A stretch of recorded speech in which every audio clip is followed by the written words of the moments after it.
మా తమ్ముడు రాజగోపాల్ రెడ్డి గారు చెప్పాడు, మొత్తం ఖమ్మంకే వెళ్ళిపోతున్నాయి 3 మంత్రులని.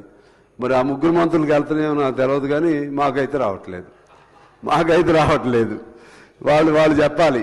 ఎందువల్లంటే మా ఉత్తమ్ కుమార్ రెడ్డి గారేమో నేను పెట్టినట్టు శాంక్షన్ అని రాస్తాడు, అక్కడికి వెళ్తే ఒక పని అవ్వదు.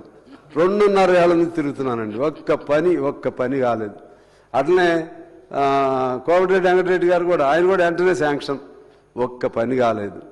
ఇంకా జనం ఏమనుకుంటారంటే స్నేహ పార్టీ కదా, మిత్ర పార్టీ కదా, వీళ్ళకి ఏమైనా అదనంగా వస్తున్నాయో అనుకుంటారు. ఏమీ రావట్లేదండి, ఏమీ రావట్లేదు. నేను ఇంకా చెప్పకూడదు, కానీ నేను ఏదో అంటారు చూసారా, తిట్టాలంటే తిట్టలేను, విమర్శ పెట్టలేను.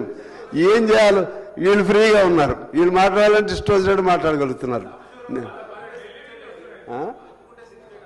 అదే మీరు మాట్లాడాలంటే మాట్లాడగలుగుతున్నారు, నేను మాట్లాడాలంటే ఏం చేయాలి? స్నేహితులు కాబట్టి గట్టిగా మాట్లాడలేను. మీరు దాన్ని just you're taking advantage of my leniency, my sensitivity. So అది ఎక్కడో చోట మాకేం అదనంగా వద్దు సార్, అదనంగా